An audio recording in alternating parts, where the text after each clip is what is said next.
Welcome to Sherlock's Casebook, where every mystery has a story, and every story hides a secret. Step into the world of deduction, suspense, and untold cases of Sherlock Holmes. Are you ready to uncover the truth? The disappearance of the key. The mist hung low over London that evening, a silken veil of fog that blurred the outlines of street lamps and cast long shadows over the cobbled streets. The city was muted, its usual bustle softened by the oppressive quiet of the twilight hour. It was on such a night, in the year of our Lord 1896, that I, Dr. John Watson, found myself once more in the presence of my friend, the incomparable detective Sherlock Holmes. I had spent the evening attending to my medical practice, but as I returned to our Baker Street residence, I was met with a scene of unusual activity. The door to our flat was ajar, and within Holmes sat, an air of intense concentration about him. On the table before him lay a number of objects that seemed, at first glance, unremarkable. A brass candlestick, a half-burned letter, and a series of keys of various shapes and sizes. "Watson!" Holmes exclaimed, his sharp eyes never leaving the items before him. "You've returned just in time. I am in need of your assistance, as always." I nodded, setting aside my coat, and took a seat at the table. "I see you are busy with some curious items, Holmes. What has piqued your interest this time?" Holmes gave a small, sardonic smile, though his gaze remained fixed on the keys before him. "Ah, Watson, you have no doubt noticed the peculiarities of the case. I dare say Scotland Yard is floundering in their attempts to solve it. It is precisely why I have been called in." "Scotland Yard? And what case is so perplexing that they would seek your help?" I asked, my curiosity piqued. Holmes gestured to the table. "This, Watson, is the case of the 7 keys." I raised an eyebrow. 7 keys? It sounds more like an elaborate riddle than a mystery. "A riddle, indeed," Holmes replied with a cryptic smile, "but one that holds deadly consequences if left unsolved. The case, as I have come to understand it, involves a certain Lord Edmund Ravenscroft, a man of wealth and influence in the city, and his disappearance." "Disappearance?" I repeated, intrigued. "What is the connection to the keys?" Holmes leaned back, folding his long fingers together. "Ah, the keys, 7 in total, belong to a set crafted specifically for Lord Ravenscroft's manor. Each key opens a different door, and the manor itself is filled with hidden chambers and secure rooms. You see, Lord Ravenscroft was not merely a man of wealth, but of great secrets. It was these secrets that led to his abduction." I stared at the assortment of keys on the table. "So, Ravenscroft has been kidnapped, and these keys are the only means by which anyone can enter the chambers where his secrets are hidden," Holmes interrupted. "But it is not only the disappearance of the man that puzzles me, Watson. It is the method in which he vanished." "Explain," I urged. Holmes stood and began pacing, his mind clearly racing. The abduction occurred within the very walls of Ravenscroft's manor, in the dead of night. All the doors and windows were found securely locked, with no sign of forced entry.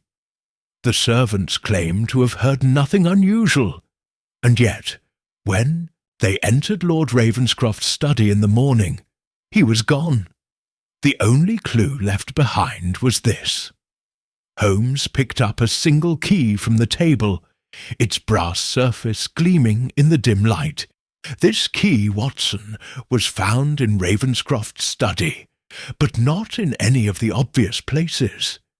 It was hidden in a drawer, wrapped in a silk handkerchief, as if someone wanted it to be found. The key opens nothing in the manor. It leads to nowhere. I leaned forward, my interest growing. So this key— Yes, Holmes interrupted again. This key is the first puzzle, and it is the only one that has been found. It is not a part of the full set of 7 keys, Watson, yet it was left as a deliberate clue. The rest of the keys are missing. No one knows where they are or what they unlock. I sat back, lost in thought. It sounds as though you are dealing with a very clever, very methodical criminal, Holmes. But what motive could they have for kidnapping Lord Ravenscroft, if not to steal something from his manor? Holmes turned sharply toward me, his eyes alight with the spark of realization. Ah, Watson, there is far more to this case than a mere robbery. The 7 keys, each unlocking a different door, are symbolic. They represent a system, a secretive code that Lord Ravenscroft has guarded for years. Someone knew about it, and they are not only interested in the wealth of the man, but in what lies behind those doors, what lies hidden, perhaps, in the very depths of Ravenscroft's mansion. I felt a chill run down my spine. And what exactly is hidden behind these doors, Holmes? Holmes smiled enigmatically. That, my dear Watson, is precisely what we are going to find out, but first we must visit Ravenscroft's manor. The clues are all there, waiting to be uncovered. I believe Scotland Yard will be quite relieved when we are finished with this case. I stood feeling the familiar sense of anticipation that always accompanied a case with Holmes. Shall we depart at once? Holmes gave a curt nod. Indeed, the game is afoot, Watson. Let us see if we can discover what secrets lie behind the missing keys and the disappearance of Lord Ravenscroft. And with that, we left the warmth of our Baker Street residence, stepping out into the cold London night, where the fog seemed to whisper of mysteries yet unsolved. The Ravenscroft Manor. The drive to Lord Ravenscroft's manor was long and uneventful, our cab slicing through the fog-shrouded streets of London, the horses' hooves tapping a rhythmic cadence against the cobblestones. Holmes sat beside me, his sharp eyes scanning the world outside the window, lost in thought. His silence was not uncommon. When his mind was engaged in a case, he often retreated into the labyrinth of his own reasoning. I, on the other hand, found my thoughts racing, a myriad of questions swirling in my head. What was Lord Ravenscroft hiding? Who could have known about the keys? And why was this abduction so meticulously planned? Was this some sort of elaborate scheme for blackmail, or a vendetta hidden beneath layers of secrecy? The manor itself was nestled on the outskirts of London, a sprawling estate that seemed to loom out of the fog like a ghost. As we approached, I could see the silhouette of the great house rising above the trees, its windows dark and lifeless. It had been nearly 2 days since the disappearance, and still no one had discovered any new leads. The only breakthrough was the strange key, an enigma in itself, though its significance was still lost on the police. Upon arriving at the manor, we were greeted by a sombre butler, an elderly man named Mr. Gibbons, who led us through the front doors with an air of resigned professionalism. His face was creased with worry, though he offered no verbal indication of it. It was clear that this disappearance had shaken him. "Mr. Holmes," Gibbons said, his voice quivering slightly, "it's you Naked sword.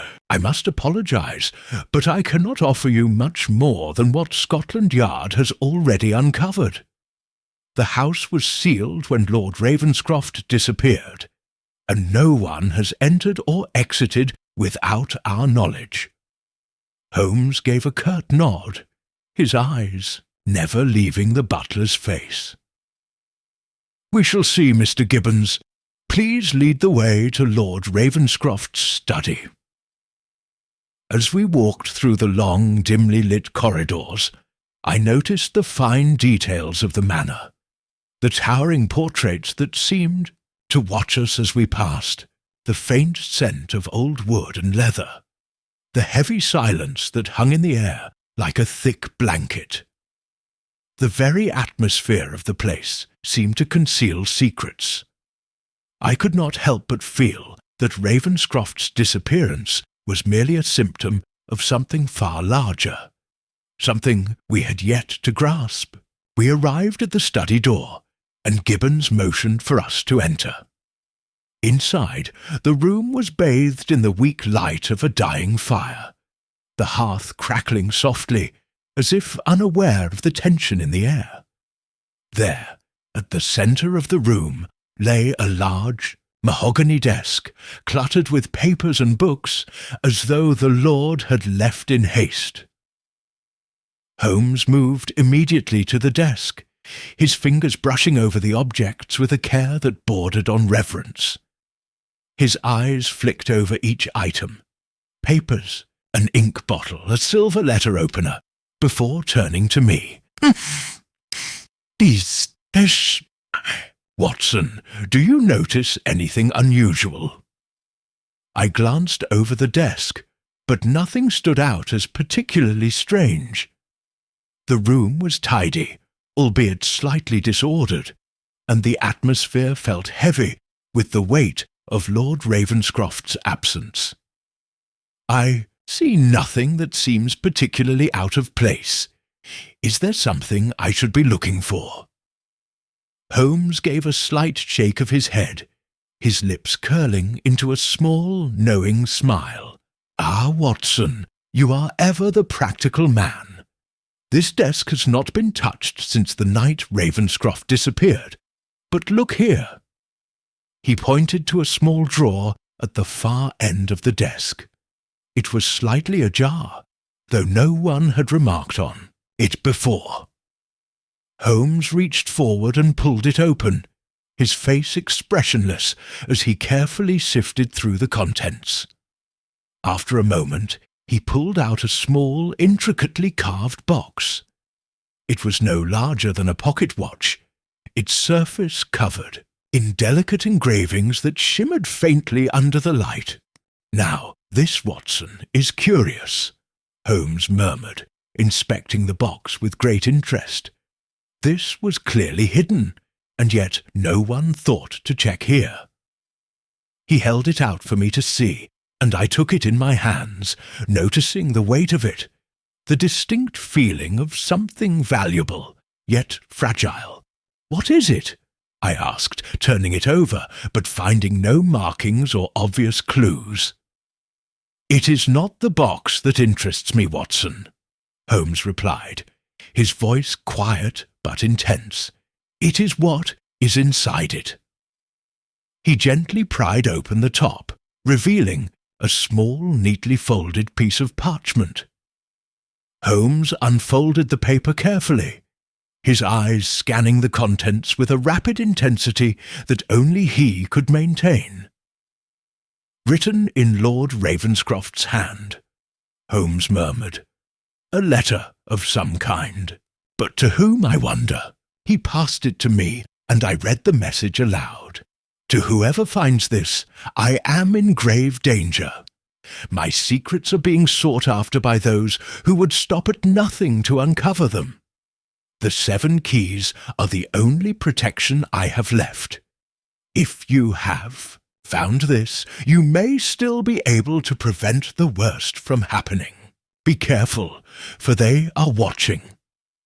The words seemed to hang in the air, the tension palpable.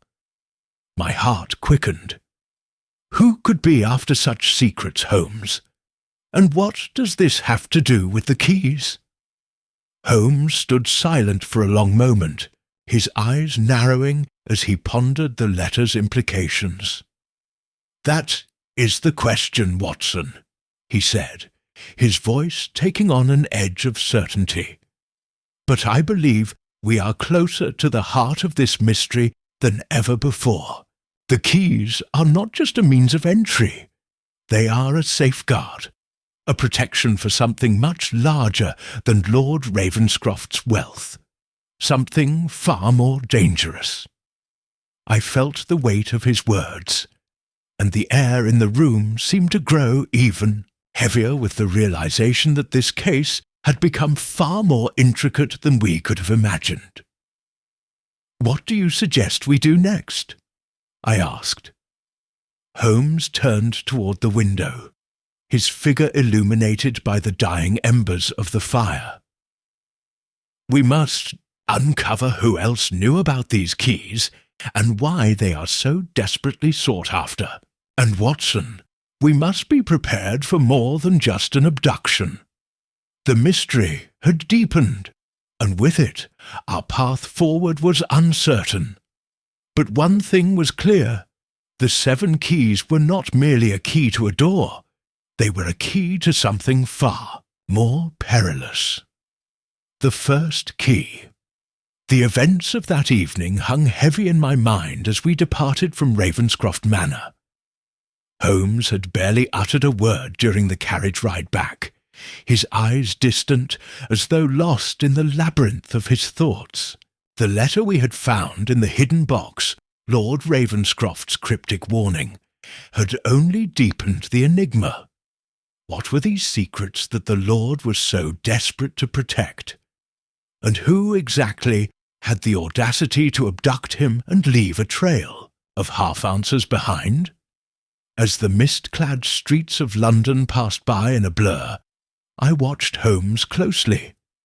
I had come to understand that his silence often meant the final pieces of a puzzle were falling into place in his mind, a slight furrowing of his brow, the absent tapping of his fingers. These were his telltale signs that the cogs of his mind were turning swiftly toward a solution. When we finally arrived at Baker Street, Holmes seemed to shake himself from his reverie. He stood, his movements quick and purposeful, and gestured for me to follow him into the flat. "Come, Watson, there is much to be done." I hesitated, glancing at the letter still clutched in my hand. "Holmes," I began, "what do you make of this warning? It seems to imply that whoever is behind this knows something about Ravenscroft's past, something tied to these keys. Could it be a vendetta from years ago?" Holmes did not answer immediately. He had already moved to the table where the assortment of keys still lay in their disarray. His fingers hovered over them, each one scrutinized, as if trying to derive meaning from their simple shapes. "A vendetta, Watson? No, I do not think this is a matter of personal revenge. This is something far more calculated, far more dangerous." His voice grew distant as he muttered under his breath, almost to himself. 7 keys, 7 locks, 7 doors. But which one is the true secret? I could see the spark of realization flaring in his eyes, and I knew that this was a turning point in the case. "You have an idea, Holmes?" Holmes gave a slight nod, a faint smile playing at the edges of his lips. "Indeed, Watson, the letter, the hidden box, both are mere distractions. What we need to focus on now is the first key. It is the only clue that connects us directly to the secret we seek.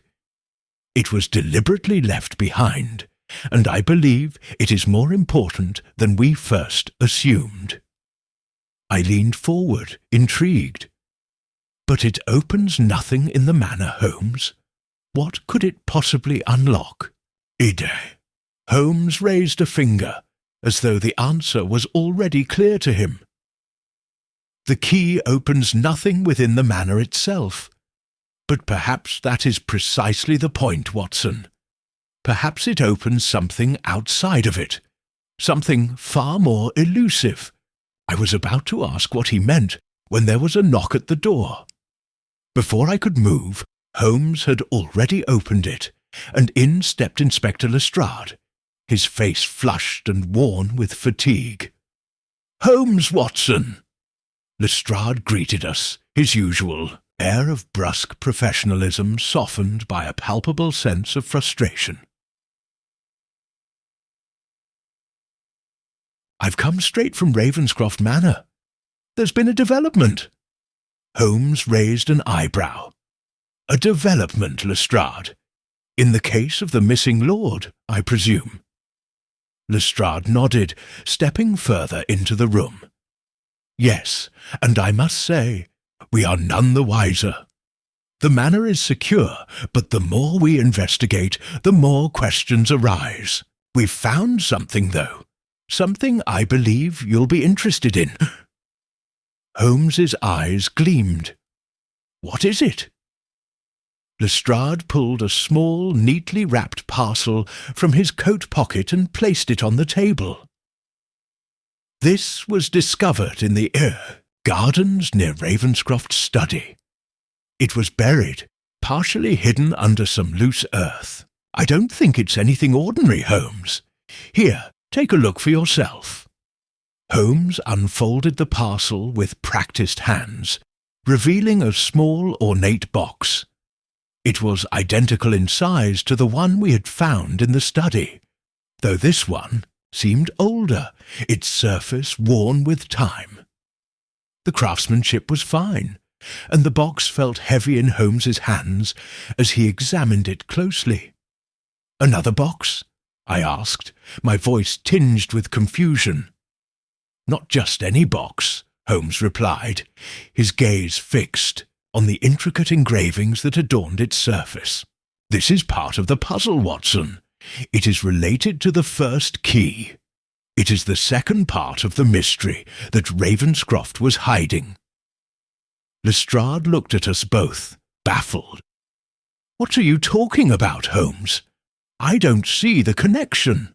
We found it buried near the study's garden, that's all." Holmes did not answer immediately. Instead, he opened the box with a quiet snap, revealing the contents inside. To my surprise, there was no piece of parchment or letter, but a small polished stone, a key-shaped token. It was unlike any key I had ever seen before.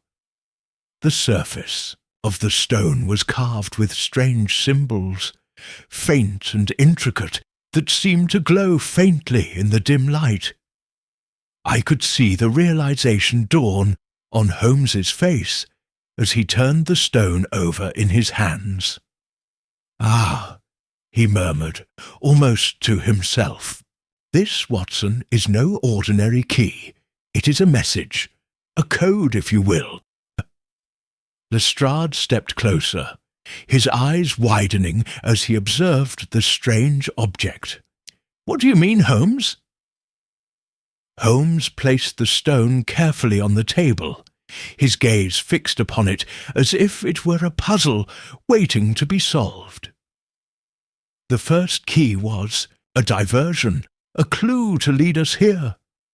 This stone, however, is a much more valuable piece. It is the second key, the true key to Ravenscroft's secret. I frowned. "But it's just a stone, Holmes. How does this lead us forward?" Holmes's eyes gleamed with excitement. "It is not the stone itself that holds the secret, Watson. It is the symbols. These markings are the key to understanding the mystery.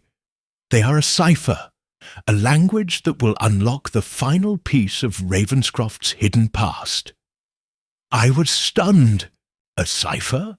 So, Ravenscroft was not just hiding keys, but a code something that can only be unlocked by deciphering these markings. Holmes smiled, his confidence growing. Precisely, Watson. And I believe that once we decipher this code, we will find not only the key to Ravenscroft's disappearance, but the truth behind the mysterious doors he so carefully guarded. Lestrade, still struggling to comprehend, looked at the stone, then back at Holmes. So, what now, Holmes? What's our next step? Holmes stood, his posture tall and resolute. Now, Lestrade, we shall begin the work of decoding this message. We need to find a cipher key, a way to read these symbols. And I have a few ideas of where we might begin. With that, we set to work. The case had taken a sharp turn, and the road ahead promised to be even more convoluted than we could have imagined.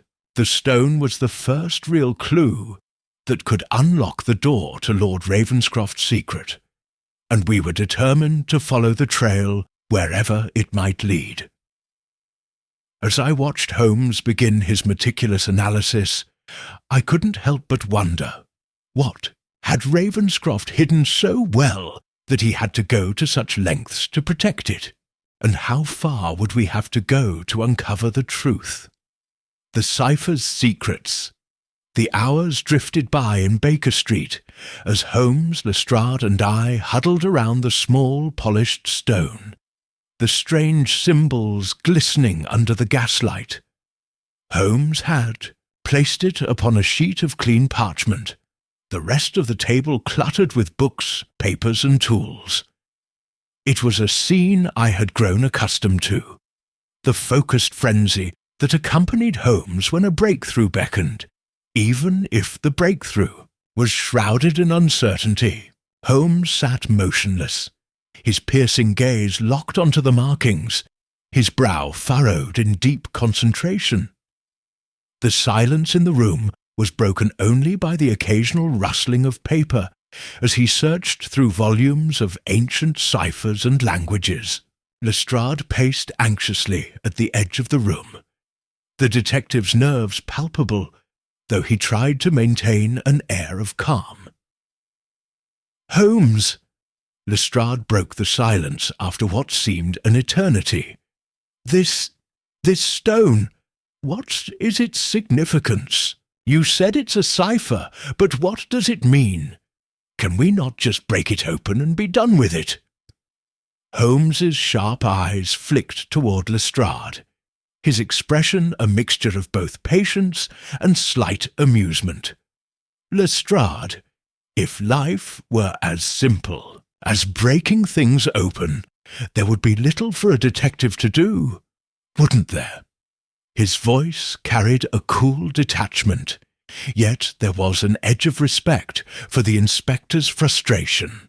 "This is not a matter of brute force. This is the art of subtlety. Every symbol etched here holds meaning, and to understand it, one must first grasp the logic behind it." Lestrade sighed, still clearly on edge, but he settled into a chair at the corner of the room, his gaze fixed on Holmes.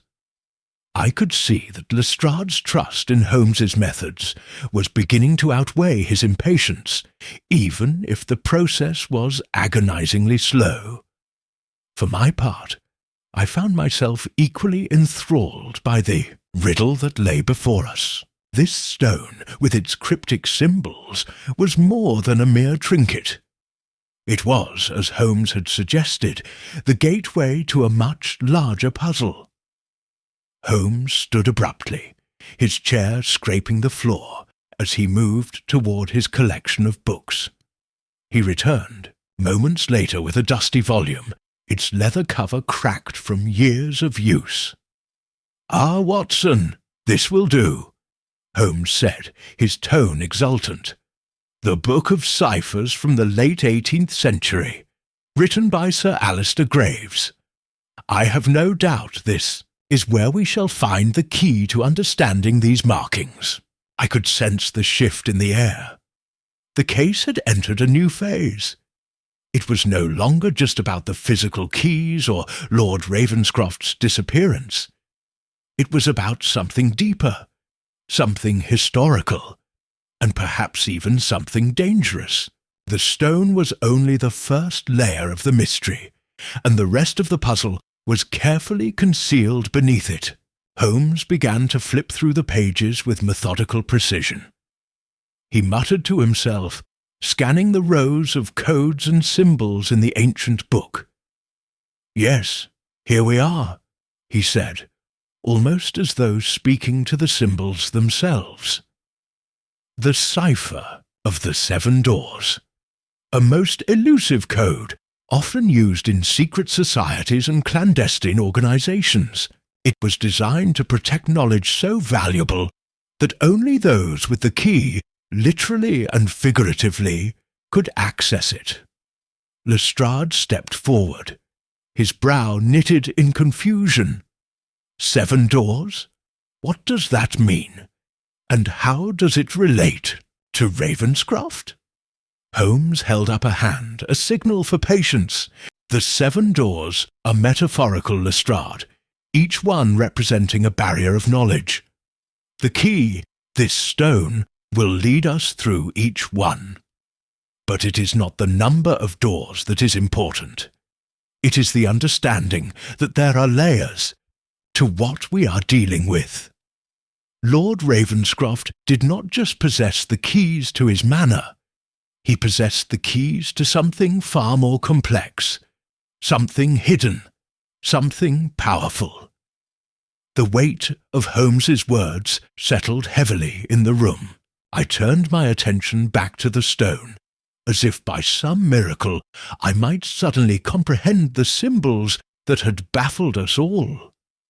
But Holmes was already far ahead, drawing connections that I could not yet see.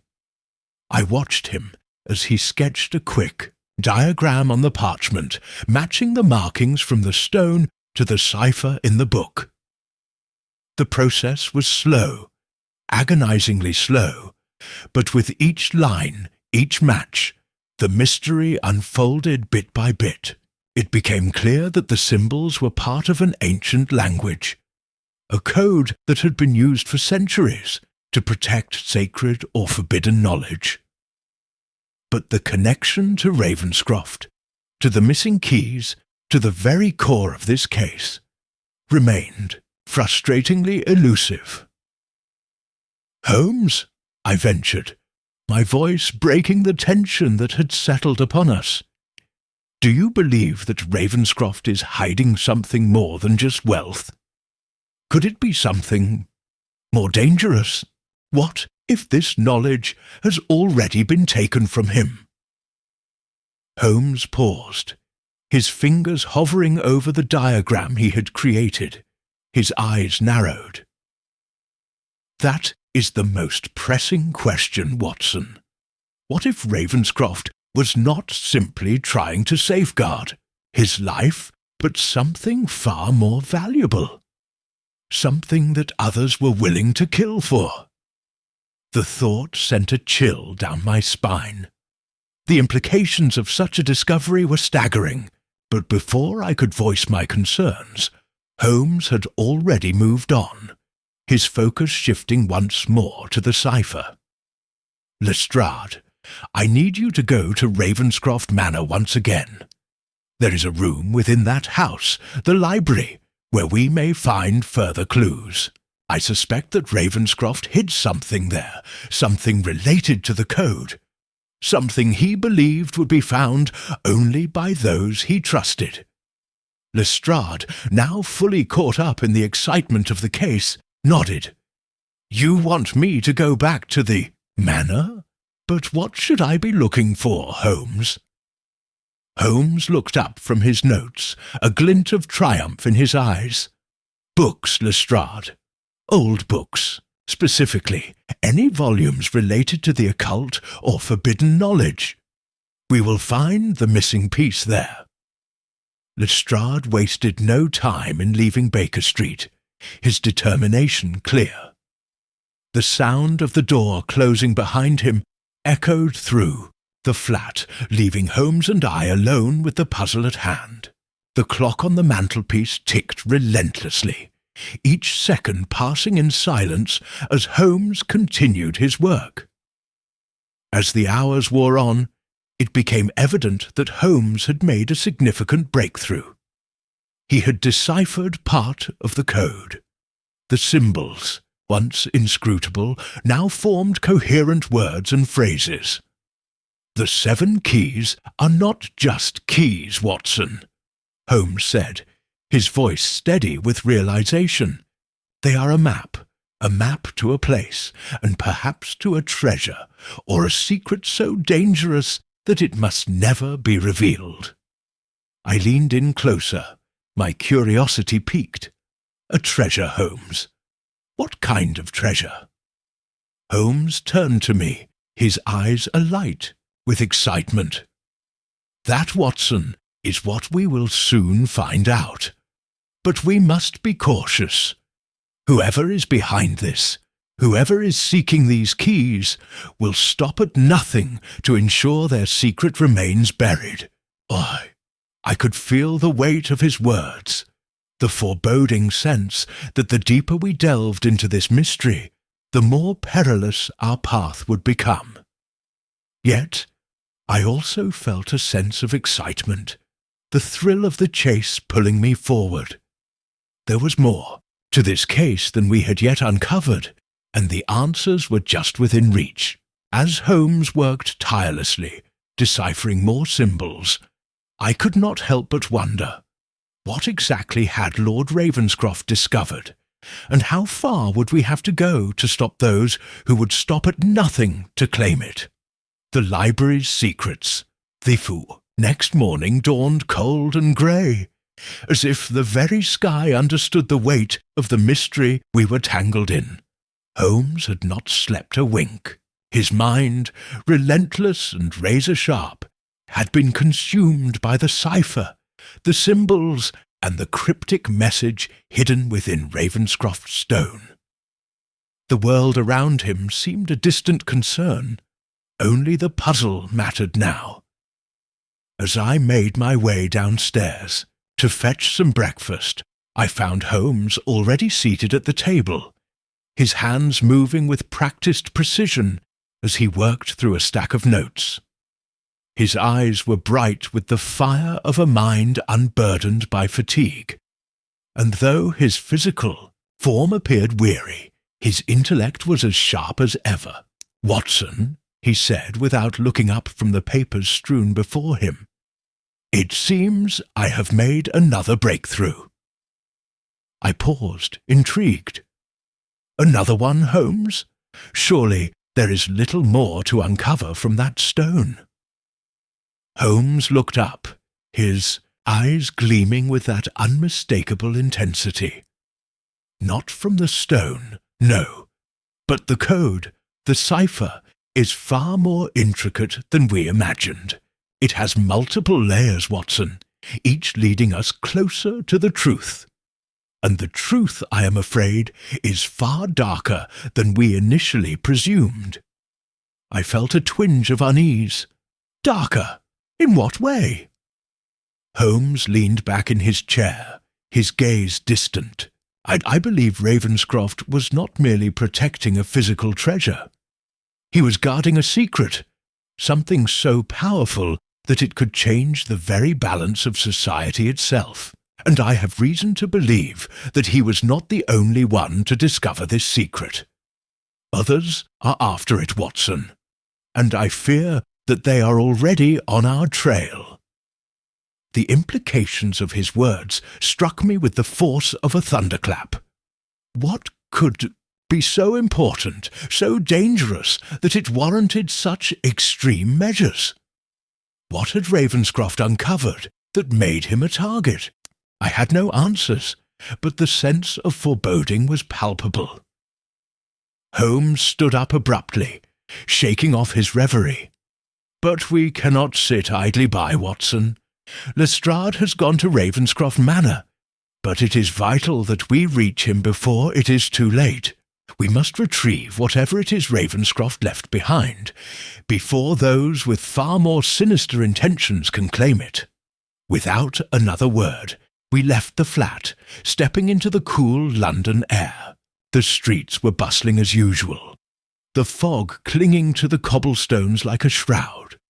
But the city felt different today, as though it were holding its breath in anticipation of something unknown. Holmes was quiet, his mind clearly focused on the task ahead. I, too, found myself lost in thought, my imagination running wild with the possibilities of what we were about to uncover. The journey to Ravenscroft Manor was swift, the carriage rattling through the winding streets at a pace that seemed almost frantic. As we neared the outskirts of London, the sprawling estate came into view, its tall, imposing silhouette casting a shadow over the land. The manor stood in eerie silence, its windows dark, as if it were a tomb waiting to be disturbed. Lestrade was already there, pacing in front of the grand entrance as if he had been waiting for hours. His face was drawn with fatigue, his expression one of both determination and confusion. He spotted us immediately and waved us over. "Holmes, Watson!" Lestrade greeted us, his voice filled with urgency. "There's something strange going on. Here, I've gone through Ravenscroft's study and the library, but I can't make sense of it. It's as if he didn't want anyone to find what he's hidden. There are books missing, books that should have been here, but they're gone.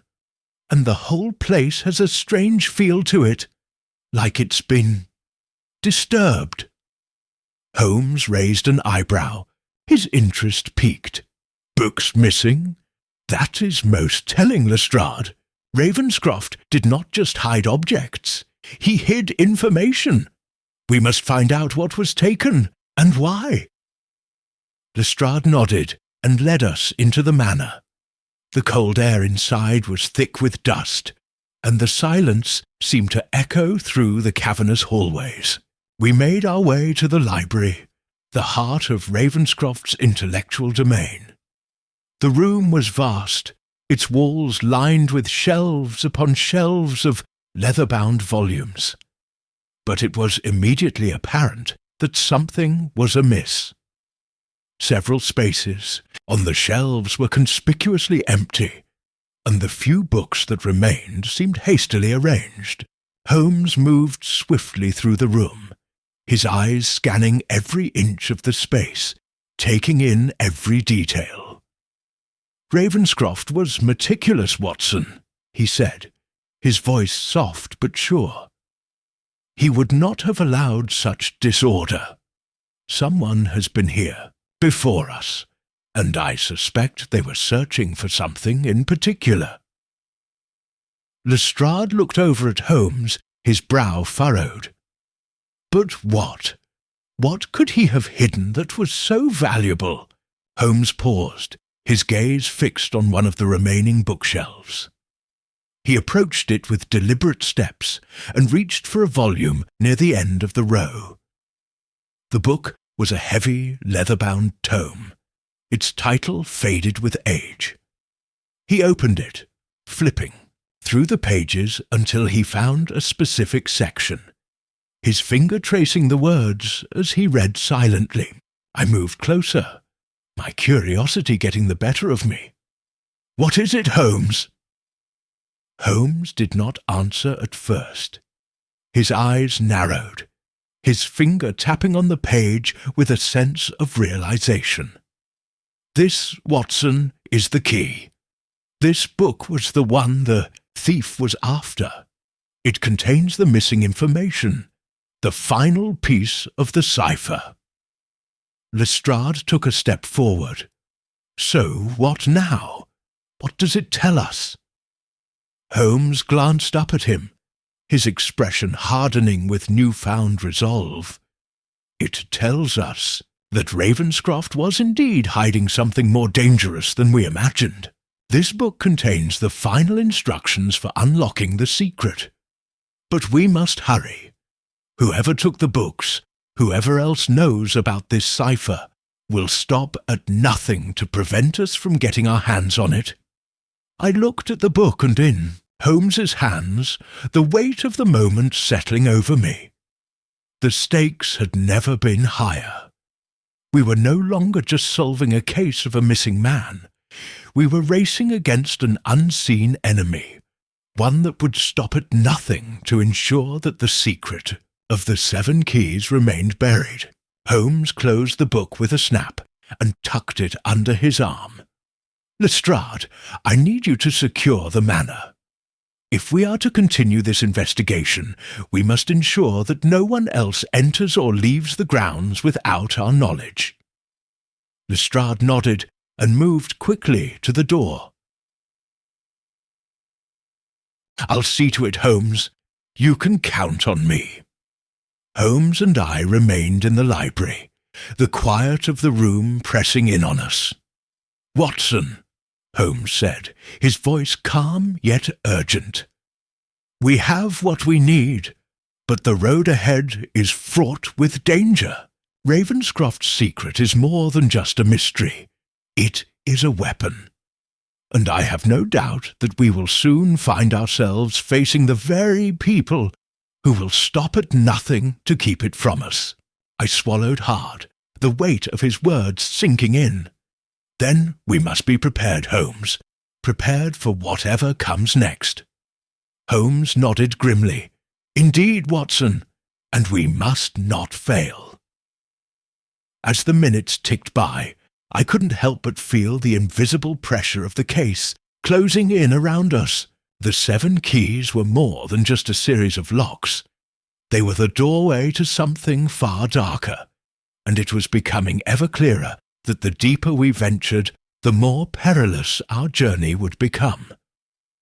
The final key had been revealed, but the answers lay just beyond our reach. The Phantom's Trail, the events at Ravenscroft Manor, unfolded with an intensity that neither Holmes nor I could have predicted. The stillness of the estate, once so oppressive, now felt charged with an unseen menace, as though every corner and shadow held a secret. Lestrade had secured the grounds, his men positioned strategically to prevent any further disturbances, but I sensed that our enemies were already ahead of us, their movements silent yet deliberate. Holmes had taken the book containing the cipher and locked it away in his bag, his mind already whirring through the implications of what we had uncovered. The notion that Ravenscroft's secret was no mere treasure had taken root deep in my thoughts. It was something more, something so potent that it had already drawn the attention of dangerous individuals. Holmes was seated at the grand desk in the library, the book before him now open, pages turned with meticulous care. The dim light from the tall windows barely reached the shadows where he worked, yet his face glowed with the intensity of his concentration. "Watson," Holmes said, breaking the silence, "we are not alone in this." I raised an eyebrow, intrigued. "What do you mean?" Holmes looked up, his sharp eyes fixed on mine. "The people searching for this secret are not ordinary criminals. They are methodical, intelligent, and they have known of Ravenscroft's discovery for some time. It is why they have taken such care to erase all traces of their presence." I leaned closer, my curiosity growing by the second. "Then why has no one come forward? Why the secrecy?" Holmes turned a page in the book, his fingers pausing over a particular passage. "Because," he said softly, almost to himself, "they are playing a game where each move is calculated, each action designed to mislead, to create false trails. These individuals are not only after the cipher, Watson, they are after the power it promises." I felt a chill run through me, the words resonating with a depth that unsettled me. It was becoming increasingly clear that Ravenscroft's secret was not just knowledge, it was a weapon, a tool of manipulation that could reshape the very course of history. But who could wield such power? Who else knew of it? Holmes seemed to read my thoughts. There are those who believe that power, when placed in the wrong hands, becomes a curse, and there are others who seek it not for wealth, but for control, for domination over those too weak to resist. I glanced at the open book on the table, my eyes skimming the cipher. So what now, Holmes? Do we have enough to uncover their identity? Or is there more to find? Holmes tapped his fingers on the cover of the book, his expression one of quiet contemplation. There is always more to find, Watson. The key is not simply in the cipher itself, it is in the choices we make in deciphering it. Whoever is behind, this has hidden their trail well, but they have made one mistake. I waited, holding my breath, as Holmes turned the book to face me. "Look here," he said, pointing to a set of symbols near the end of the passage. "These symbols are not part of the original cipher. They are a deviation, a mark of someone attempting to obscure the truth. But they are not entirely successful. They have left behind traces of their presence, small inconsistencies that will lead us straight to them." Lestrade, having made his rounds outside, re-entered the room, his face grim. "Holmes, there's something you should see," he said, his voice tinged with unease. "There's been an incident. A body was found not far from the manor. It's one of Ravenscroft's staff." Holmes's gaze snapped to Lestrade, the beer spark of concern now mingled with his usual calm. "Who was it?" "Cook," Lestrade replied, his tone heavy. "She was found in the garden, strangled. There was no sign of a struggle, nothing out of the ordinary except for one detail. Her body had been placed in a peculiar position, as if someone had gone out of their way to make it look like a message." Holmes stood up abruptly, the book forgotten for the moment. "A message," he murmured, as though the words themselves had triggered something within him. "Watson, this is it. They have begun to make their move." We followed Lestrade outside, the chill of the morning air biting at my skin. The scene in the garden was as bleak as it was unsettling. The body of the cook, a middle-aged woman, lay in a disturbingly contorted position, her hands clutching a small folded piece of parchment. It was the kind of detail that could easily have been overlooked, but it caught Holmes's attention immediately. "Careful, Watson," he cautioned as we approached the body. "Examine the position of the hands. They are not random." Lestrade knelt beside the body, careful not to disturb the scene. "What do you make of it, Holmes?" Holmes bent down to examine the parchment in the woman's hand, gently unrolling it with his gloved fingers. The paper was yellowed with age, but the handwriting on it was sharp and unmistakable. The message was brief, cryptic, but unmistakably clear. "The first key is the one you least expect." Holmes stood up, his face a study in cold calculation. "So, they have begun. They are telling us we are on the right path, but only up to a point.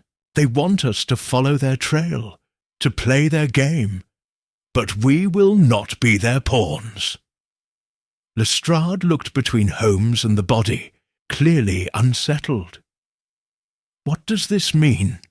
The first key? Is there a second?" Holmes's lips curled into a faint smile, but there was no warmth behind it. "There will be many keys, Lestrade.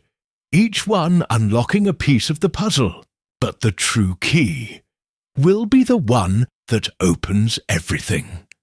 And I suspect that we are about to come face to face with those who hold it.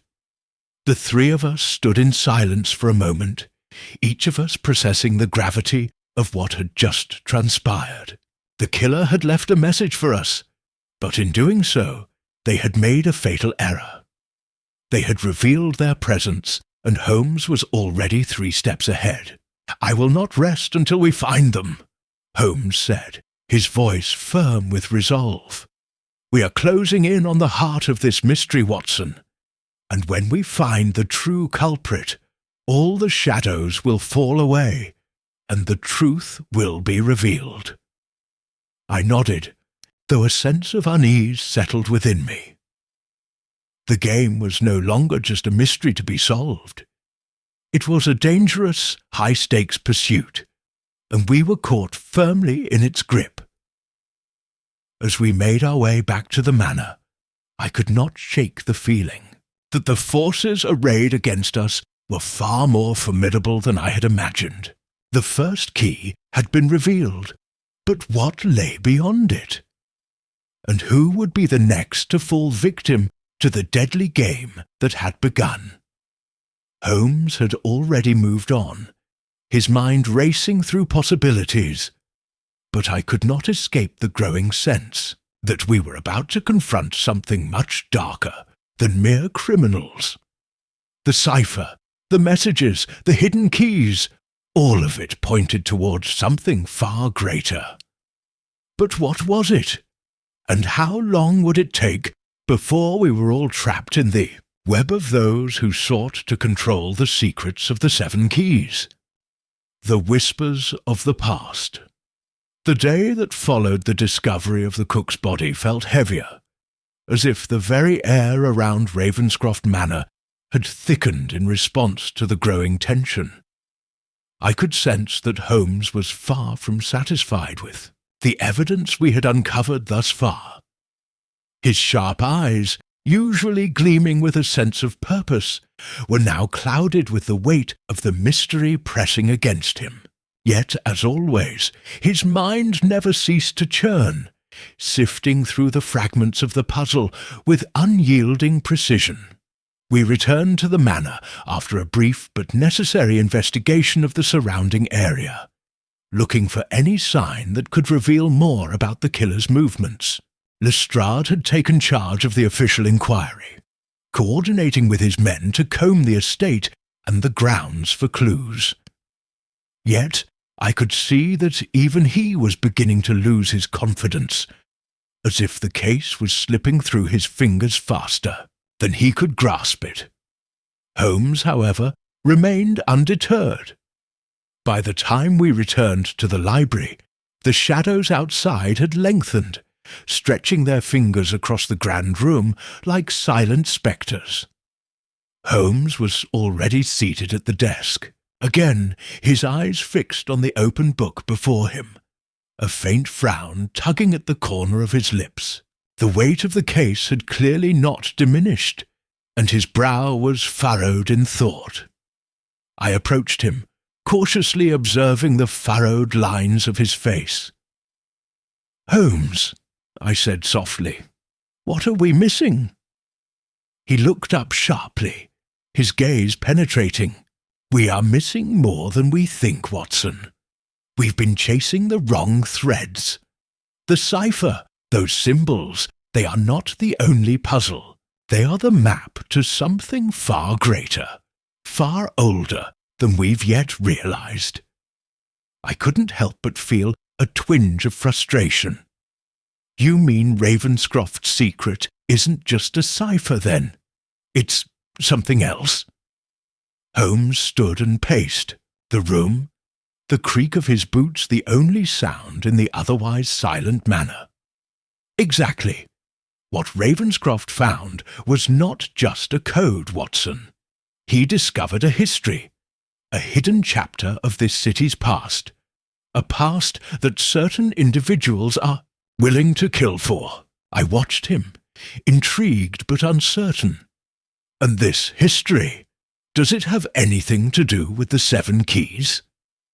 Holmes stopped in his tracks, turning to face me with an intensity that I had not seen before. I believe the 7 keys are not just a mechanism of control, Watson. They are the remnants of something far more significant. The keys unlock access to a treasure trove of ancient knowledge, a knowledge that if it falls into the wrong hands, could alter the very course of history. I was silent for a long moment, taking in the gravity of his words. Then Ravenscroft's death wasn't a random act. He knew something, didn't he? Holmes nodded gravely. He knew everything. He had uncovered the first pieces of a puzzle that has been buried for centuries. But someone else knew as well. Someone who wanted that knowledge for themselves. I could see that Holmes was already formulating his next move, his mind already calculating the risks and rewards of what lay ahead. But I had to ask, my voice carrying the weight of concern, and what of the cook? What does her death tell us? Holmes's lips twitched as if he had been waiting for that very question. Her death, Watson, is a message, a reminder that we are not the only ones in this game. The killer's care in placing her body and leaving that note behind was no coincidence.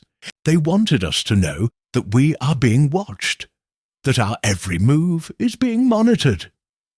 I looked at the folded parchment in Holmes's hand. The cryptic message still fresh in my mind. The first key is the one you least expect. So, we are meant to follow their clues, step by step, like pawns in a game. Holmes's eyes gleamed with the thrill of the chase. Precisely, and we shall not disappoint them. We will follow their trail, Watson, but not as they expect. We will uncover the truth, no matter where it leads us.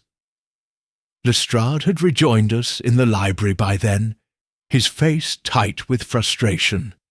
Holmes, there's been no word from the constables. It's as if all traces of the killer have vanished. There's nothing more to go on here. Should we not consider moving forward with another approach? Holmes raised a hand to quiet him, his gaze unwavering. Patience, Lestrade. The answers are here in Ravenscroft's own history. We are on the precipice of something far more dangerous than we've yet realized. He turned to a nearby shelf, scanning the titles with a practiced eye. There are several volumes that Ravenscroft kept hidden in this very room. They have been concealed beneath layers of dust and disuse, but they are no mere decorative pieces. They contain the key to understanding what we are dealing with. Lestrade was puzzled, but I understood instantly. Ravenscroft had not only hidden his secrets in a physical lockbox or behind cryptic ciphers, he had buried them in the books themselves. And now we were about to uncover them. Holmes walked to the far side of the library and pulled a heavy tome from a shelf. The book was large, with an ornate cover, its leather binding worn from age. It had clearly been left untouched for some time, and yet there was something about its presence that gave it an undeniable importance. He opened the book carefully, flipping through the yellowed pages until he stopped at a section near the middle. "Here," he muttered, his finger tracing over the words. "The story of a hidden society, an ancient order that has shaped the course of history from the shadows. They were the ones who first hid the 7 keys, and they are the ones we are truly up against." I leaned over to examine the pages, but Holmes quickly closed the book and tucked it under his arm. "Not yet, Watson," he said. "This book contains too much information. If we are to understand it fully, We must be careful not to rush to conclusions." Lestrade, still puzzled, glanced between Holmes and the book. "You mean there's more to all this than just Ravenscroft's findings? This goes back centuries." "Indeed," Holmes replied. "This mystery is far older than Ravenscroft, and the danger we face is far more complex than simply catching a murderer." He paused, allowing the weight of his words to settle in. "We are now not only searching for the 7 keys, we are searching for the truth of an ancient conspiracy that has lasted centuries. And we are not the only ones hunting for it." As the evening light waned outside, the fog creeping once again through the trees around the manor, I couldn't shake the feeling that we had only just begun to scratch the surface. The keys, the cipher, the book, each was part of a much larger story. A story that stretched back far into the forgotten past. And as much as I trusted Holmes's brilliance, I couldn't help but wonder, were we truly prepared for the dangers that lay ahead? A silent confrontation. The night grew colder as we stood in the dimly lit library, the flickering glow of the fireplace casting long dancing shadows across the grand room. Lestrade had left us to continue his search of the estate. Grounds, though, I could see the scepticism written across his face. He was a man of action, not one to waste time on ancient conspiracies and hidden societies. But Holmes had no such reservations. His mind, sharp as ever, was already working through the puzzle, the key pieces beginning to fall into place. I watched Holmes as he pored over the book Ravenscroft had concealed, the weight of its ancient text seemingly at odds with the man who held it so delicately. His fingers traced the pages with a reverence I had rarely seen, his mind 1,000 miles away. As he pieced together fragments of history, I could tell that the cipher was no longer just a cryptic puzzle to him. It had become a window into a far darker and more dangerous mystery, one that threatened not just Ravenscroft, but the very fabric of what we understood as history. The book told a story of an ancient secret society, one that had flourished centuries ago, its influence extending far beyond the ordinary bounds of wealth and power. It was a society that had hidden knowledge that could reshape the world in ways we could scarcely imagine. And at the heart of their secrets, it seemed, was the symbol of the 7 keys. Holmes closed the book with a soft thud and turned toward me, his face inscrutable. "Watson," he said quietly, "we have uncovered much, but there is still a great deal we do not understand. The 7 keys are not simply a physical object. They are symbols, gateways to a much larger mystery, a secret that has been guarded for centuries." I could hear the urgency in his voice, the sense that time was running out. "But what is this secret, Holmes? What are we truly dealing with here?" Holmes gave a slight smile, though it was devoid of the usual warmth. "That, Watson, is exactly what we are about to find out." There was a pause, the weight of his words sinking in. "The true danger, however," Holmes continued, "is not in the secret itself. It is in the hands of those who would stop at nothing to possess it. And we are fast approaching the moment when we must face them directly." I glanced around the room, the shadows stretching as the light dimmed.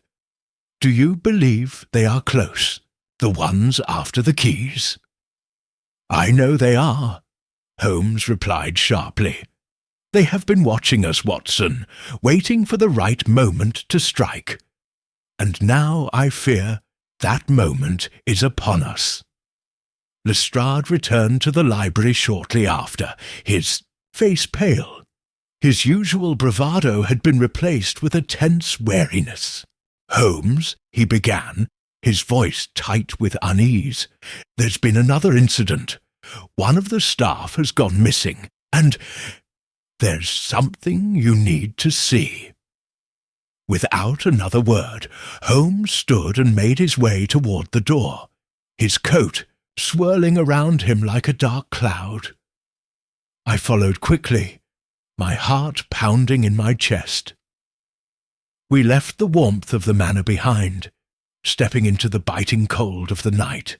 The mist had thickened, swirling in the streets and clinging to the branches of the trees, creating a sense of foreboding that I could not shake. Lestrade led us to the servants' quarters, where a growing sense of dread filled the air. The room was still, but there was a palpable tension, a feeling that something had been disturbed, though no immediate signs of violence were apparent. "This is where we found the missing staff members' belongings," Lestrade explained, gesturing toward a small room at the back of the quarters. "But there's no sign of them anywhere. It's as if they just disappeared." Holmes stepped forward, his eyes scanning the room with meticulous care. "Disappeared? Or was the disappearance staged?" he asked, his voice low and controlled. I watched as Holmes moved to the desk, his fingers grazing the papers left scattered across it. He paused, then picked up a small object from the corner of the room, a silver ring. It was plain in design, but engraved with a symbol I had seen before, the same marking that had appeared in Ravenscroft's cipher. Lestrade stepped forward, his eyes wide with disbelief. "What does this mean, Holmes? Are you suggesting that the staff member who went missing is involved in all of this?" Holmes did not respond immediately, his gaze fixed on the ring. He turned it over in his hands, inspecting it with intense focus. Finally, he spoke. "I believe this ring belonged to someone who is very much involved in this affair, someone close enough to the manor to have access to the staff, and someone who has been manipulating events from the shadows." I could feel the tension mounting in the air as the implications of Holmes's words settled over us. "Who, Holmes?" I asked quietly. "Who are you talking about?" Holmes did not answer immediately. Instead, he placed the ring in his pocket and turned back to Lestrade. "We need to search the estate thoroughly, every inch of it. The missing staff member is not the only one who has vanished. There are others, connections, hidden ties that we have not yet seen." Lestrade seemed taken aback. "But Holmes, we've searched everywhere. We've spoken to everyone, and there's no sign of anything unusual." Holmes fixed him with a steady gaze. "The key, Lestrade, is that everything we have seen so far has been meticulously crafted. Every move has been calculated. Every clue is part of a larger design. The killer, no, the orchestrator of this plot, is far closer than we realize. And unless we act swiftly, we may never discover who they are." Lestrade looked to me for support, but I could only nod. There was no doubt in my mind now that Holmes was right. The mastermind behind these events was still among us, hidden in plain sight. Holmes began to move toward the door, his pace steady and sure. "Come, Watson, we have no time to lose. There is much yet to uncover, and the game has only just begun." As we followed him back into the fog, a growing sense of urgency filled my chest. The web was closing in, and it was only a matter of time before the final pieces of this dark puzzle fell into place. The 7 keys, Ravenscroft's secret, everything had led to this moment, and soon the true face of the enemy would be revealed. But would we be ready for what we found? The mastermind revealed. The mist hung thick in the cold night air as Holmes, Lestrade and I made our way back into the manor. The flickering lanterns cast long, wavering shadows along the corridors, the dim light doing little to dispel the oppressive atmosphere that had settled over the estate. The weight of the mystery pressed upon us, each step bringing us closer to an unseen adversary who had orchestrated events with a masterful hand. Holmes walked briskly ahead, his gaze sharp, his mind moving at an almost inhuman speed. I'd seen him in such states before, those moments when he had untangled the web but had yet to deliver the final blow.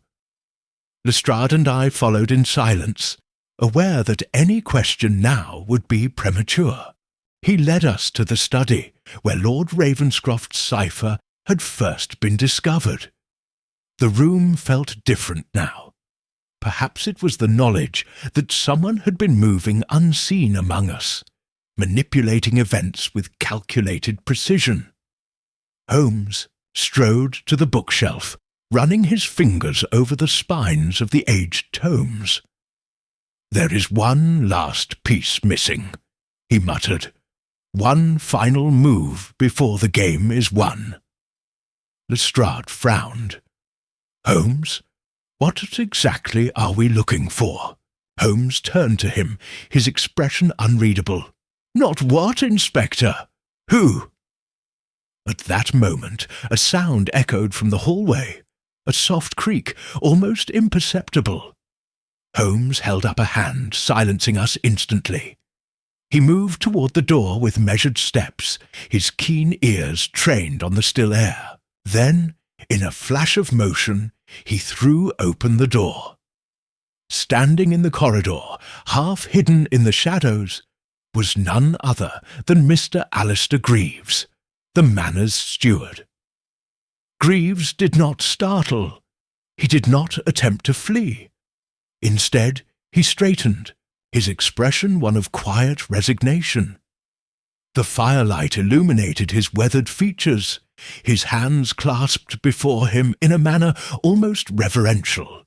"So," he said softly, "you have found me out." Lestrade moved instantly, stepping forward to seize him, but Holmes raised a hand. "Wait, Lestrade. Our friend has a story to tell." Greaves let out a sigh. "I suppose it was inevitable," he murmured. "You were always going to piece it together, Mr. Holmes. I only hoped to delay the moment." Holmes gestured toward the study, and Greaves stepped inside without resistance. He moved with an air of quiet dignity, as if he had long accepted his fate.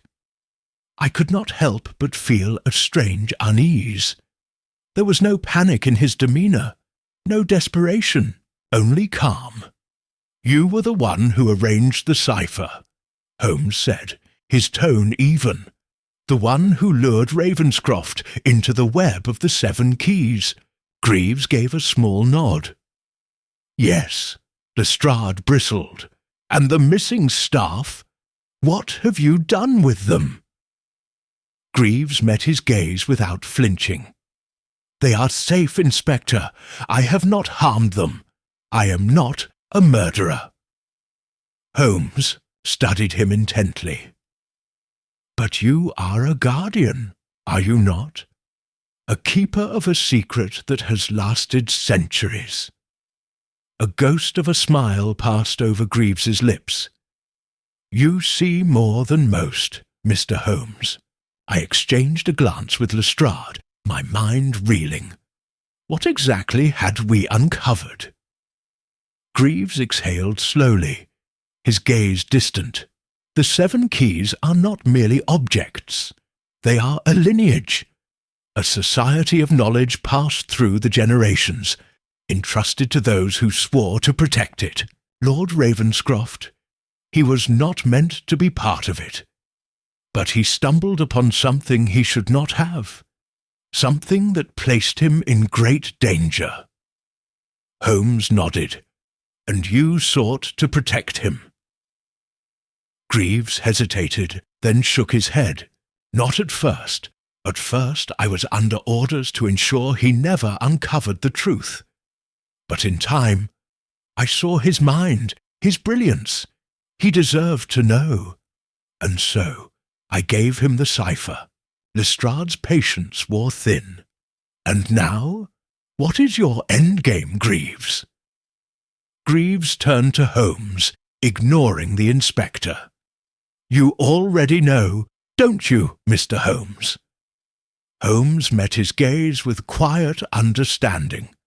Yes, you intend to disappear. Lestrade scoffed. Like hell you will! You're coming with us! Holmes stopped him with a look. Lestrade, there is no need. At that moment, the faint sound of carriage wheels echoed from outside. Greaves smiled slightly. It seems my departure is already arranged. Lestrade's face darkened. You mean to let him go? He demanded, looking at Holmes in disbelief. Holmes did not answer immediately. Instead, he turned to Greaves. You are not the villain of this tale, Greaves. But know this, should any harm come from the secrets you guard, I will find you again. Greaves inclined his head. I would expect nothing less. Without another word, he turned and walked toward the door. Lestrade took a step forward, but Holmes placed a hand on his shoulder. Let him go. Lestrade hesitated, then exhaled sharply, frustration clear in his stance, but he did not pursue. The door closed softly behind Greaves. Silence filled the study. I turned to Holmes. What now? Holmes picked up the book Ravenscroft had hidden, flipping it open once more. Now, Watson, we uncover the truth. The final revelation. The room was silent save for the faint rustle of pages, as Holmes methodically turned through Lord Ravenscroft's hidden book. The dim glow of the oil lamp flickered, casting elongated shadows across the study's oak-panelled walls. Lestrade paced near the fireplace, his arms crossed, his frustration barely concealed. You should have had him arrested, Holmes, he muttered. Greaves is clearly involved in something larger than we understand. Holmes, who had been absorbed in the book, finally looked up. I assure you, Lestrade, I have not let the matter slip from my grasp. On the contrary, our friend Mr. Greaves has granted us exactly what we needed, a path to the truth. I leaned forward, peering over Holmes's shoulder. The book was filled with strange annotations in the margins, old diagrams, and passages in an archaic form of Latin. What exactly are we looking at, Holmes? A historical record, Watson. A manuscript of sorts, written in Ravenscroft's own hand, I suspect. And here, he tapped a particular page with his long, slender fingers. This is where it all converges. Lestrade stepped closer, his curiosity overcoming his irritation. Well, what does it say? Holmes read aloud, translating the passage as he went. The 7 keys are not mere objects, but the locks to knowledge forbidden, each held by a guardian sworn to secrecy. He who unites them all may hold dominion over secrets best left undisturbed. I felt a chill run down my spine. Good heavens, You mean to say this was some kind of clandestine society? Not merely a society, Holmes corrected. A long-standing network of individuals entrusted with information powerful enough to alter the course of nations. Lord Ravenscroft, whether by accident or design, stumbled upon their trail. Lestrade frowned. And they silenced him for it? Holmes shook his head. Not quite. If they had wished him dead, they would have been far less theatrical in their methods. No, Ravenscroft was a man of intellect, and they sought to test him. The cipher, the disappearances, these were trials, meant to determine whether he was worthy of unlocking their secrets. But he was killed before he could succeed, I said grimly. Holmes's eyes gleamed in the lamplight. Which brings us to the true question. Who decided that he should not succeed? Lestrade stiffened. You mean there's still another player in the game? Holmes snapped the book shut. Precisely, Lestrade. Someone ensured Ravenscroft never reached the final key. Someone who feared what he might uncover. At that moment, a sudden noise shattered the silence, a muffled cry, followed by the unmistakable sound of a struggle from beyond the study. Holmes moved instantly, wrenching the door open and striding into the dimly lit hallway. Lestrade and I followed close behind, my heart pounding in my chest. A figure lay sprawled at the foot of the grand staircase, one of the manors remaining. Servants, his breath ragged, clutching his side. Holmes knelt beside him. What happened? The man struggled to speak. Master Greaves, he's been taken. A carriage, black, towards the east dock. Lestrade swore under his breath. So much for letting him go. Holmes straightened, his expression unreadable. It would appear the guardians of the 7 keys do not take kindly to desertion. I swallowed. What do we do now, Holmes? He turned to me with a rare glint of excitement in his eyes. We follow the trail, Watson. The game is not yet over. And with that, he strode into the night, the chase beginning anew. The chase through the fog. The cold night air bit at our faces as we hurried down the steps of Ravenscroft Manor. The cobbled road was slick with moisture, the London fog curling in thick tendrils around the gas lamps, making it near impossible to see more than a few yards ahead. Somewhere in the distance, the sound of hooves on stone echoed. A carriage speeding away towards the east dock. Holmes hailed a passing hansom cab with a sharp whistle. To the docks, at once, man, and there's a sovereign in it for you if you make haste. Lestrade, Watson, and I barely had time to scramble inside before the driver flicked the reins, and we lurched forward, the horse breaking into a full gallop. The cab rattled violently as we sped through the labyrinth of narrow streets, cutting past sleeping houses and dimly lit alleyways. Holmes sat forward, eyes gleaming with intensity. Greaves is no longer in control of his fate. Someone within the 7 keys has marked him as a liability. Lestrade grunted. And what do they plan to do with him? Silence him for good? Holmes tapped his fingers against his knee. Not necessarily. If they wished him dead, they could have done so within the manor. No, they need him for something, a final piece of their puzzle, before they cast him aside. I frowned. But what more could he offer? He said himself that he had already betrayed their secrecy. Holmes nodded. Yes, and that is precisely why. He is dangerous. He knows more than we do, Watson, and we must reach him before they decide his knowledge is expendable." The carriage swerved sharply, the driver barely avoiding a stack of barrels on the roadside. The Thames was close now. The air had turned damp, tinged with the unmistakable scent of salt and coal smoke. Then, up ahead, through the shifting fog, we saw it. A black carriage pulled by 2 horses, barrelling towards the dockyard gates. "Faster!" Holmes called. The driver cracked the reins, and our own carriage surged forward, the wheels skidding dangerously on the damp stones. Lestrade drew his revolver. If they think they can just slip away. But before he could finish his sentence, the black carriage veered sharply to the right, careening toward a row of abandoned warehouses.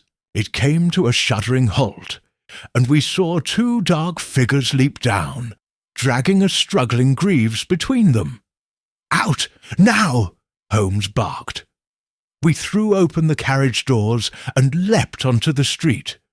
Holmes was already sprinting ahead, weaving through the fog like a shadow.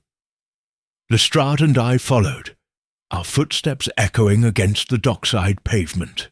The men had dragged Greaves toward one of the looming warehouses, its large wooden doors hanging slightly ajar.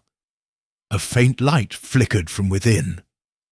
Holmes pressed himself against the wall beside the entrance, his breath even despite the chase. He glanced at Lestrade. "Do you still doubt that we let him go?" Lestrade scowled but said nothing.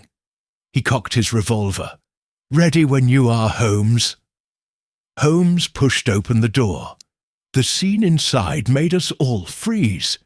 Greaves was on his knees, his hands bound, while a man in a long dark coat loomed over him. The figure's face was obscured by the dim light, but the glint of a pistol in his hand was unmistakable.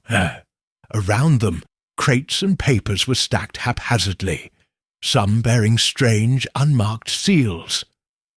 Greaves looked up, his face pale. "Holmes!" The man turned sharply at our entrance, his grip on the gun tightening.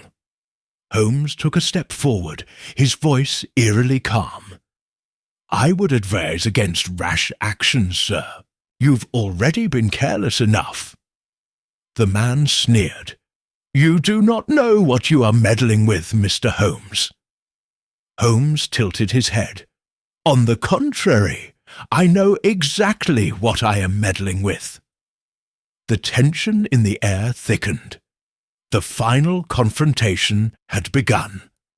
The final lock opens. The air inside the warehouse was thick with the scent of damp wood and the oil from flickering lanterns. Holmes took a slow step forward, his sharp gaze fixed on the man holding the pistol. "You may lower your weapon," he said, his voice eerily calm. "Your game is at an end." The man's lips curled in a sneer. "You presume too much, Mr. Holmes." Holmes shook his head. "No, I presume only what is evident. You are no mere servant of the 7 Keys. You are its architect, its gatekeeper, the one who decides who is worthy of its secrets and who must be removed." The man's eyes narrowed, but he did not respond. I suspected as much the moment I saw the cipher in Ravenscroft's study. Holmes continued. "It was never meant to be solved, was it? It was a test, a way to determine who among your society was intelligent enough to grasp its meaning. Ravenscroft passed that test, but he was not chosen. He was judged and sentenced." Greaves, still bound, let out a hoarse breath. "Holmes, you must stop him. He means to—" The man struck Greaves hard across the face, silencing him. "He was a fool," he spat. "Ravenscroft thought knowledge was for all men. he would have exposed what was never meant to see the light of day. I had no choice but to silence him. Lestrade raised his revolver. "So you admit to his murder?" The man smirked. "Murder? No, Inspector. It was a cleansing, a necessity." Holmes sighed. "Spare us your justifications. The 7 keys were never about protecting knowledge. They were about controlling it. And you, sir, feared that Ravenscroft, with his insatiable curiosity, would upset the balance of power you so carefully maintained." The man's fingers tightened around the pistol. "You know nothing of what I protect." Holmes took another step forward. "Oh, but I do. I know that the true power of the 7 keys is not in the knowledge they guard, but in the illusion of secrecy itself. A secret that no one can access is more powerful than one that is simply forgotten." For the first time, the man hesitated. Holmes pressed on. "Your society is crumbling. Greaves betrayed you. Ravenscroft solved your puzzle. And now I stand, here, uninvited, unwanted, exposing the truth you sought to bury. What then is left of your legacy?" The man's jaw tightened. Then, in a sudden, desperate motion, he raised his pistol. A shot rang out, but it was not from his gun. Lestrade had fired first. The man staggered back, his weapon clattering to the ground. A deep red stain blossomed across his coat as he collapsed against the crates. For a moment, all was silent except for the rasp of his breath. Then he let out a low, bitter chuckle. "Fools, you've opened a door that should have remained closed." Holmes stepped forward and knelt beside him. "Perhaps," he said softly, "but secrets have a way of finding the light, whether you will them to or not." The man exhaled one last breath. Then he was still. Greaves groaned as Lestrade and I rushed to untie him. His wrists were raw from the bindings, but his expression was one of relief. "Holmes, you saved my life." Holmes gave a small shrug. "A fortunate outcome, though I suspect you will have much to answer for in the coming days." Lestrade scowled. "He certainly will. The Yard will want to hear everything he knows about the 7 keys." Greaves gave a weary nod. "I will tell you all I can, but I fear that even with its leader gone, the society will not simply vanish. There are others. Always others." Holmes turned away, gazing toward the open door of the warehouse, where the night fog drifted in from the Thames. "Yes," he murmured, "but tonight at least one door has been closed for good." The next morning, as we sat in our familiar chairs at 221B Baker Street, I reflected on the events of the case. "What will become of the 7 keys now?" I asked. Holmes tapped the ash from his pipe. "It will splinter, I suspect. A house divided cannot stand after all." I frowned. "And what of Greaves? Lestrade will see to him. He was a pawn in a larger game, but a willing one nonetheless." I sighed. "A strange case, Holmes, and a troubling one." Holmes smiled faintly. "Troubling, yes, but enlightening. A reminder, Watson, that knowledge is only as dangerous as the men who wield it." With that, he leaned back, closed his eyes, and said no more. The case was closed, and in the flickering morning light, London carried on, its secrets as deep as ever.